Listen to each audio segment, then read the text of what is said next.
Greetings, everyone. Dr. Brian Scott with you. We're wrapping up another week of the Insights to the End Times. This is Friday, August the 16th. That means we're in the second half of the month already, and time is flying by, as everyone seems to understand and know.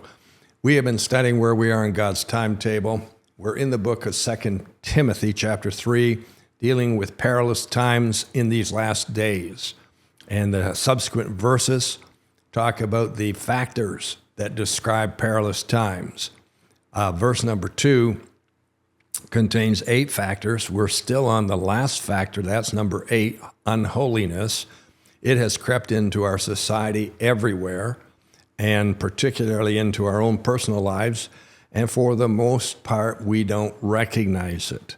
We don't see it because we just go through week after week after week and year after year after year without realizing things have changed dramatically.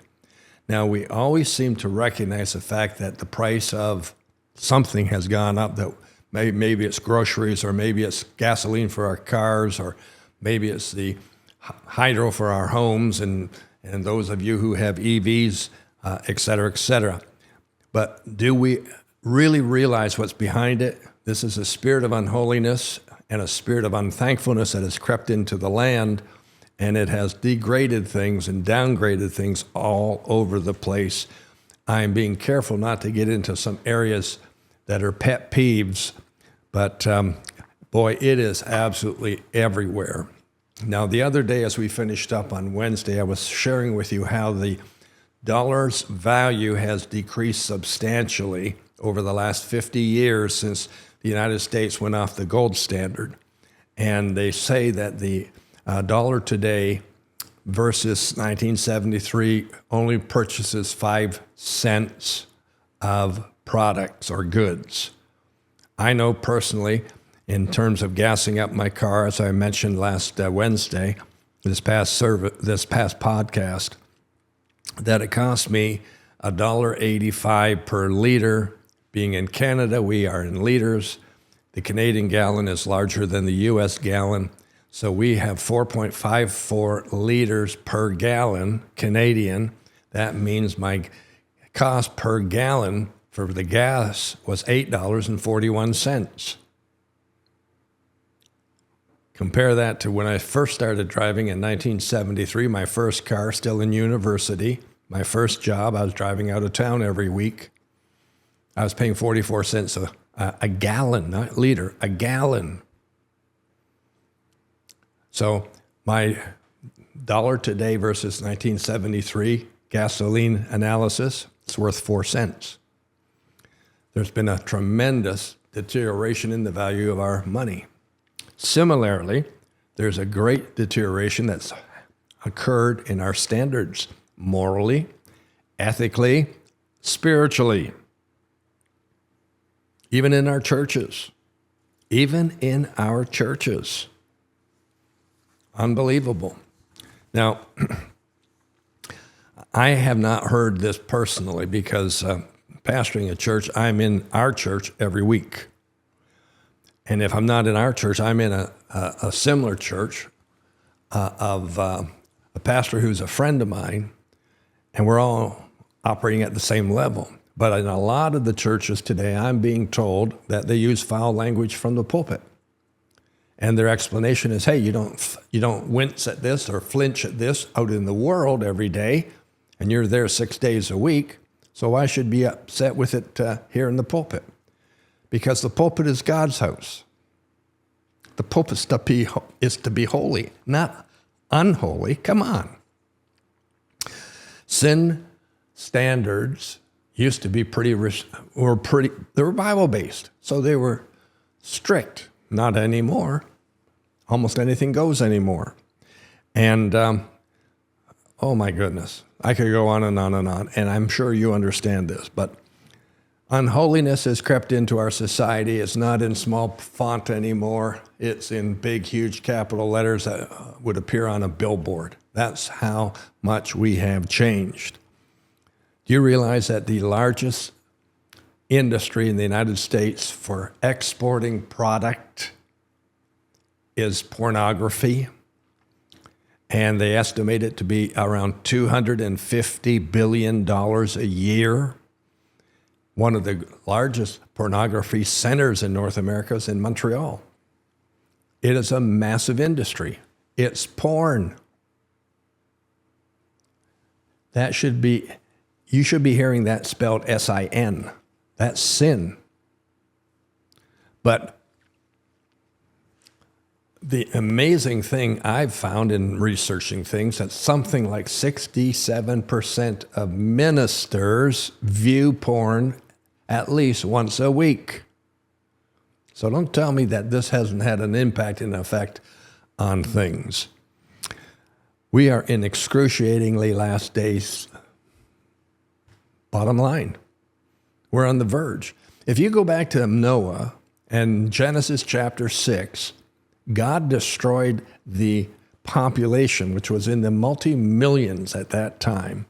He destroyed them because they were corrupt, they were evil, they were violent, and God was sorry he had even created mankind, because the wickedness and the evil and the corruption was so bad. I think, personally speaking, I believe we have far exceeded what existed then. Far exceeded it. So how much lower down, deeper down how much more can God put up with before he says, enough is enough? We're getting very, very close. Well, I know somebody's going to have the question, I think you're overstating things. I think you're exaggerating things. I don't think things are this bad. We're in pretty good shape.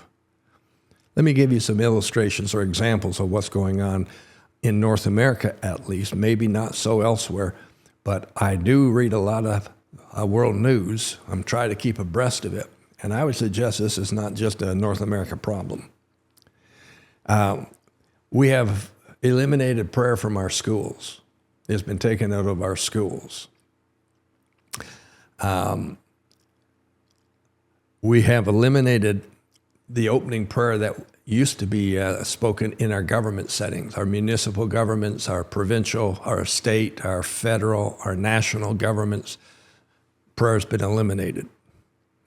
The Ten Commandments, as an illustration, usually on a plaque or like a picture frame setting, have been pulled down almost in every setting where they existed before. And only in very rare instances do you find a state government in the United States, for instance, deciding to post them again in their municipal buildings or in their courtrooms, only to be followed by massive lawsuits brought by the anti-God crowd to take them down again. We're in the midst, I shouldn't say we, but being that we're Canadians and on the northern border of the United States and seeing what's going on there firsthand all the time, they are in the midst of their next national presidential elections. That's coming up in just a few months. We're in the middle of August. It will be the first part of November. And we've just witnessed the Republican Party having their convention, and the Democratic Party will be in the midst of their convention just about the same time as you're listening to this particular podcast. The Democratic Party voted God out of their constitutional documents on 3 different occasions in past national conventions. So they basically kicked God out. Does that not sound like unholy practice? I would suggest so. The words like sin, repentance, judgment, etc. have been removed from many denominations. I recall hearing of a consulting group, a ministry consulting group, even going back, say, 25 years ago, maybe 30 years ago. They were being hired by various ministries to to review the ministry and make recommendations on how to grow the ministry, whether it would be a local church or whether it was one of these international television type ministries, etc. And their recommendation was remove words that cause people to feel uncomfortable. So take the word sin, take the word repentance, take the word forgiveness, take the word obedience, take the word submission, take them out of your messages, out of your sermons, and you'll see growth occur in the churches or in the ministry. I know of one ministry that said no to that, and so their growth has continued, but on a very minimal scale. And then I know of another ministry that said yes to that, and their growth has been exponential. Exponential. Do you know if we refer to Romans chapter 1 in the sins there that Paul referred to, that's labeled as hate language. And our Canadian government has passed legislation that prohibits hate language, which in many cases will prohibit us referring to statements in the Bible because they could be interpreted as hate language. They're Bible verses. Give me a break. But this is called persecution and will lead to prosecution. Many Christian business owners have been sued for discrimination and have had judgments against them that have been unbelievably large because they refused to violate their own personal beliefs. And they were asked to prepare something for a same-sex wedding setting. They said, that's not our preference. Here are the names of 5 other businesses that will do that for you, and they'll do a great job. We know them. And just because they said no, they get sued, and it basically puts them out of business. Religious freedom, as we hear spoken of all the time, is being converted into freedom from religion. Not religious freedom, but freedom from religion. There's another term that we hear, and that is we have religious freedom, but it's being termed this way. You have the freedom to worship. And that means you can worship any way you want to in your homes or maybe in your church setting, but you do not have the freedom to worship this way in a public setting or over the public airwaves. So you are going to find more and more of the television programming, internet programming, social media programming is going to be affected by this change in definition. And this list that I'm referring to, those are just off the top of my head. There's many more. This is this movement of unholiness that has crept in. It may not be affecting you personally at this point in time, but you just don't know it's affecting you. You're just not aware it's affecting you. It comes out of lovers of self, lovers of money, unthankfulness, and all of a sudden you're into the midst of unholiness. Unholiness. Let's go back. We're going to move on to a new point here, but let's go back for just one moment. Unholiness, or holiness, means reverence, respect, and fear of God. Unholiness means we eliminate all of those standards. And when we eliminate all those standards, anything goes. Now, one of the things that I'm acutely aware of is having been a lawyer and having submitted myself to the legal system and to the court system and to the judges. Pretty high standards here existed when I practiced in the 80s and 90s. And as it pertained to my office time, 5 days a week, anywhere from maybe 8 to 10 hours a day, I was always dressed. Suit, tie, jacket, 3-piece suit possibly, always dressed. Never met a client except I was in a shirt, tie, and jacket. I go into professional offices today, and I'm wondering if the people are all going to the beach. They are dressed down so much that I'm wondering, why am I paying them professional fees when they don't dress like a professional? Well, it's the same thing when you go to a lot of churches today. If it's a growing church and a big church, and if it has terminology that reflects the current trends today, you're going to find most people are dressed down so badly or so much, and even the leadership, the pastor, the minister, whoever it happens to be, if they're not in a denomination that wears a robe of some description, they're going to be dressed down in most instances that you'll wonder, are they going to the beach? So this unholiness has crept in. Let's get back into our verse here. We're going to verse number 3 now. It starts off with unloving, which means without natural affection. And then it goes into unforgiving. We're going to look at number 9 on our list here for a few moments. That is unloving. And that has that's without natural affection. So it means it's the opposite of loving. The word loving in this particular case is storge in the Greek. That's S-T-O-R-G-E-S.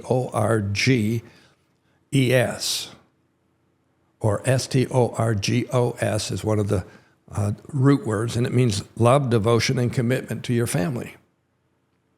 So it's a love expressed within a family setting. Parents to children, children to children, children to parents, etc.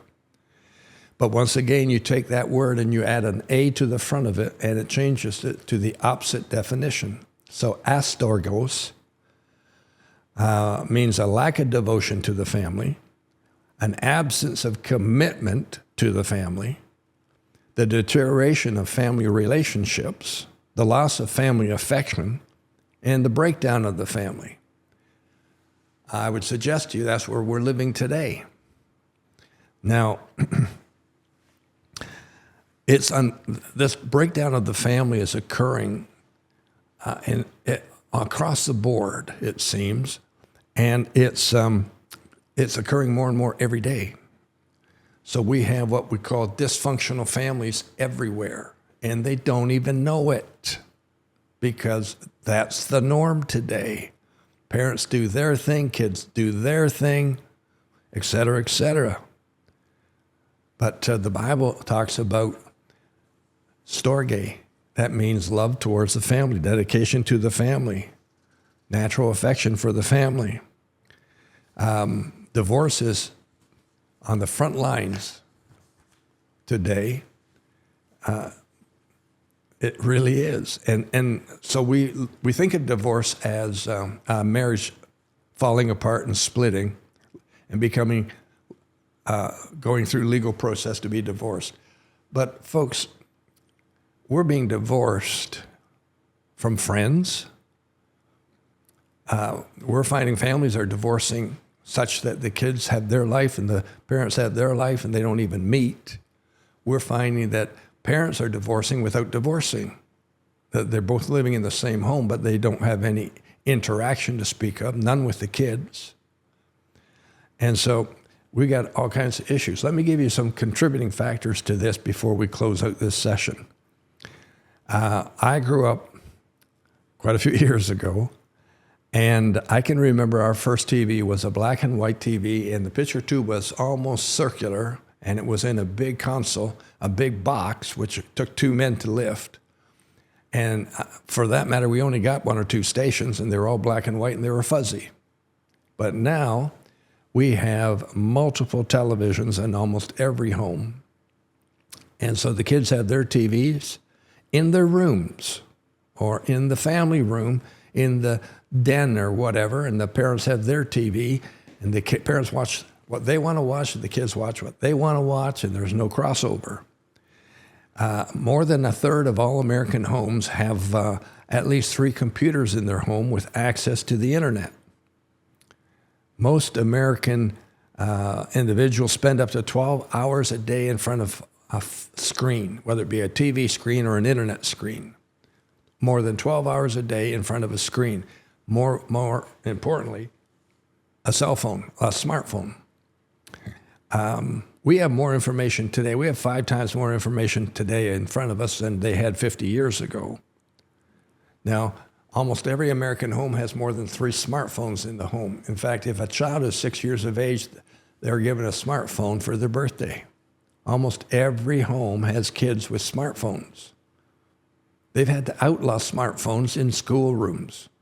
And yet if there's an Amber Alert, as we had just the other day, just blaring alert across my cell phone and then across our television screen, if an Amber Alert occurs during school hours, even though the phones have been mandated to be turned off and put away, they're going to go off all over the classroom.